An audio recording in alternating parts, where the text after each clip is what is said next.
Assalamualaikum warahmatullahi wabarakatuh.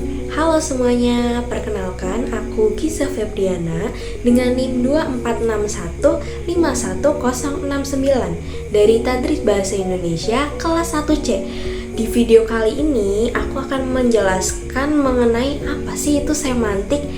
Nah, untuk penjelasan yang lebih lanjutnya, yuk tonton video ini sampai selesai. Jadi yang pertama, semantik adalah cabang linguistik yang mempelajari makna dalam bahasa yang mencakup arti dari kata, frasa, kalimat, dan wacana.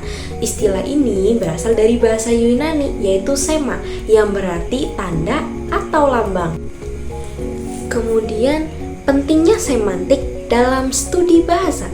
Sejak Komsim menyatakan betapa pentingnya semantik dalam studi linguistik, maka studi semantik ini menjadi bagian dari studi linguistik yang menjadi semarak. Kalau kita ingat nih akan teori bapak linguistik modern yaitu Ferdinand de Saussure, bahwa tanda linguistik atau signilinguistik terdiri dari dua komponen yaitu signifian dan signifi. Maka sesungguhnya studi linguistik tanpa disertai dengan studi semantik adalah tidak ada artinya, sebab kedua komponen ini tidak dapat dipisahkan. Pentingnya semantik dalam studi bahasa terletak pada kemampuan untuk memahami dan menyampaikan makna secara efektif. Semantik membantu kita menganalisis makna, kata, frasa, dan kalimat, serta konteks di mana mereka digunakan, yang sangat penting dalam komunikasi. Dengan memahami semantik, anak didik dan pengajar dapat lebih baik dalam menafsirkan arti dan membangun hubungan antar individu melalui bahasa. Selain itu, semantik berkontribusi pada pengembangan keterampilan bahasa yang lebih baik. Hal ini memungkinkan komunikasi yang lebih akurat dan jelas. Semantik membantu mencegah kesalahpahaman dan memperkuat hubungan internasional karena pemilihan kata yang tepat dapat memengaruhi penerimaan pesan. Selain itu, semantik berkontribusi pada pengajaran bahasa loh, dengan memberikan pemahaman tentang bagaimana makna dan dapat bervariasi tergantung konteks. Selanjutnya, kita akan membahas perbedaan antara semantik dan sintaksis. Semantik dan sintaksis adalah dua cabang linguistik yang berbeda, tapi saling berkaitan loh. Semantik mempelajari makna kata, frasa, dan kalimat dalam bahasa, berfokus pada hubungan antara tanda linguistik dan apa yang ditandainya. Semantik ini mencakup analisis berbagai jenis makna seperti sinonim dan antonim. Di sisi lain, sintaksis berfokus pada struktur kalimat, yaitu bagaimana kata-kata disusun membentuk frasa dan kalimat yang gramatikal. Sintaksis mengatur hubungan antar kata dalam kalimat tanpa mempertimbangkan maknanya. Nah, kedua hal ini penting dalam memahami bahasa, di mana sintaksis membantu membentuk struktur yang benar, sementara semantik memberikan arti pada struktur tersebut. Pembahasan selanjutnya akan membahas mengenai makna dalam bahasa. Makna dalam bahasa dibedakan menjadi dua jenis utama, yaitu denotatif dan konotatif. Yang pertama, makna denotatif itu makna yang bersifat literal atau harfiah, merujuk pada arti yang sebenarnya dari suatu kata. Contohnya nih, kata bunga secara denotatif berarti tumbuhan yang berfungsi untuk reproduksi. Makna ini jelas dapat ditemukan dalam kamus, sehingga sering digunakan dalam konteks formal atau ilmiah. Makna konotatif ini sebaliknya dari makna denotatif. Makna konotatif mengandung nilai emosional atau asosiasi tambahan yang melekat pada suatu kata. Misalnya nih, tadi kata bunga. Kalau di konotatif, bunga ini memiliki konotasi cinta atau keindahan, tergantung pada konteks penggunaannya. Makna konotatif ini seringkali bersifat subjektif dan dapat bervariasi antar individu atau budaya. Keduanya penting dalam memahami nuansa bahasa dan komunikasi. di mana makna denotatif memberikan kejelasan, sedangkan makna konotatif menambah kedalaman emosional. Kemudian ada komponen semantik.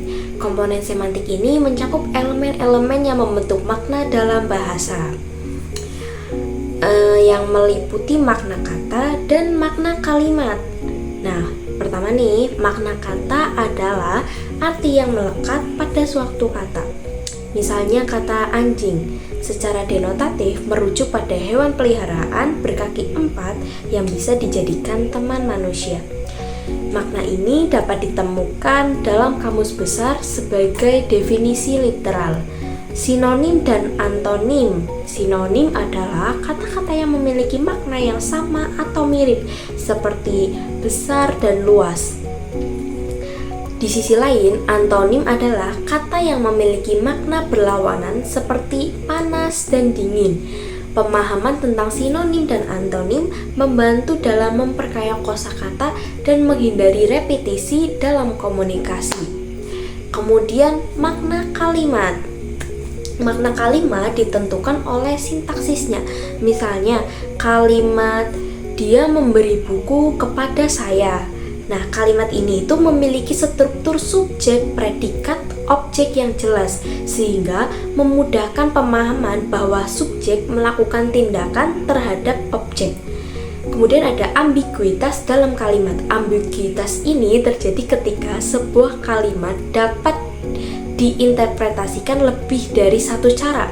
Contohnya kalimat saya melihat burung dengan teropong bisa berarti bahwa saya menggunakan teropong untuk melihat burung atau burung tersebut memiliki teropong. Ambiguitas ini menunjukkan pentingnya konteks dalam memahami makna kalimat secara lebih akurat. Kemudian memahami komponen semantik ini sangat penting untuk menganalisis bahasa dan komunikasi agar menjadi efektif. Kemudian ada prinsip-prinsip semantik. Dalam studi semantik terdapat 3 prinsip utama.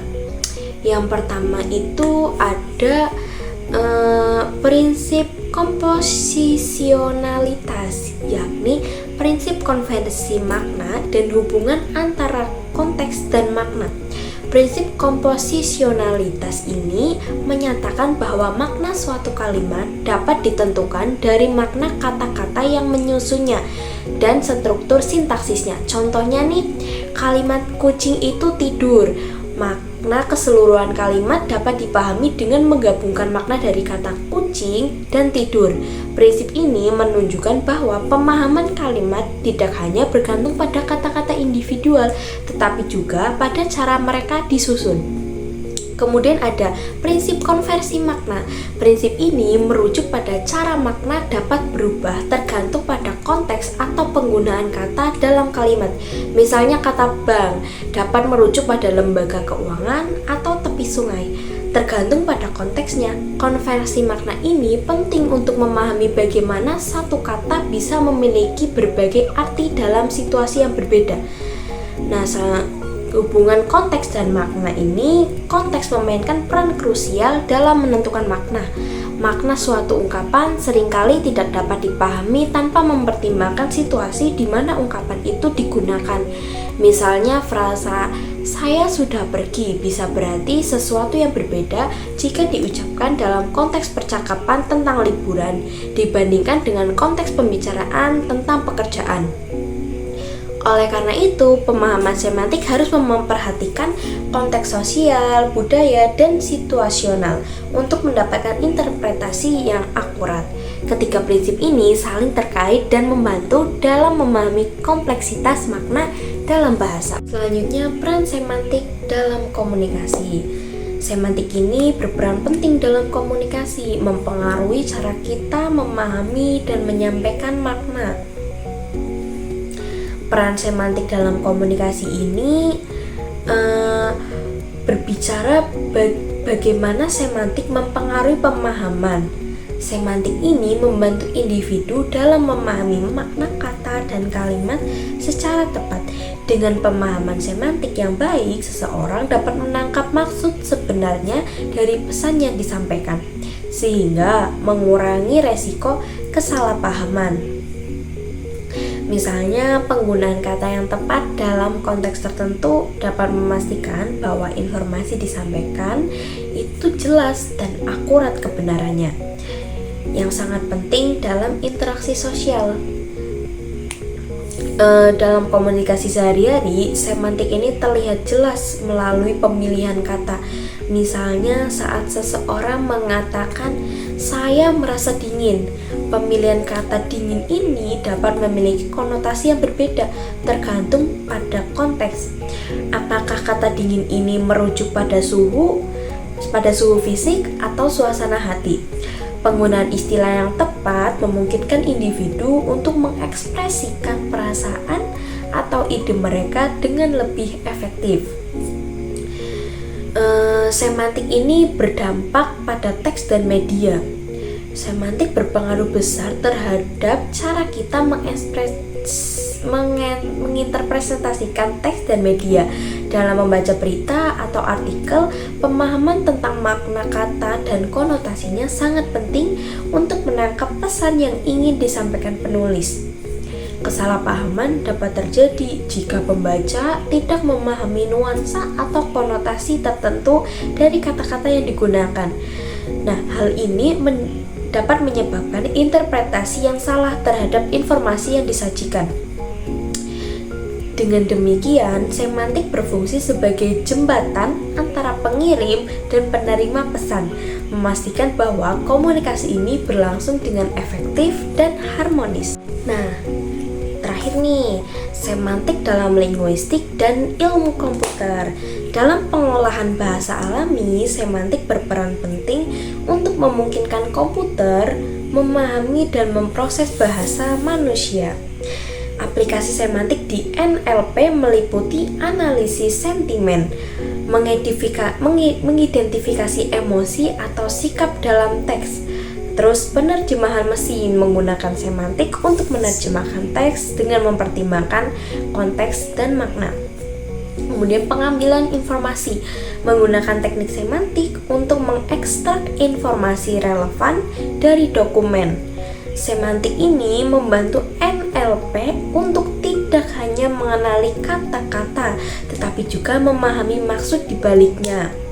Contoh alat dan teknologi semantik. Nah, contohnya itu ada WordNet, yaitu basis data leksikal yang menghubungkan kata-kata dengan sinonim dan antonim, serta menyediakan informasi tentang hubungan semantis antar kata. Kemudian ontologi, struktur yang mendefinisikan konsep dan hubungan di antara mereka dalam domain tertentu. Sering digunakan dalam sistem informasi untuk meningkatkan pemahaman konteks. Kemudian model pembelajaran mesin seperti BERT Bidirectional Encoder Representation from Transformers yang menggunakan pemahaman semantik untuk meningkatkan akurasi pemrosesan bahasa.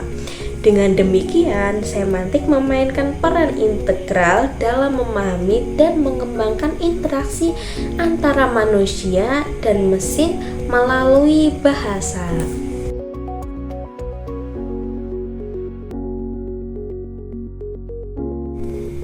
Sekian video penjelasan dari saya. Kurang lebihnya mohon maaf dan terima kasih. Wassalamualaikum warahmatullahi wabarakatuh.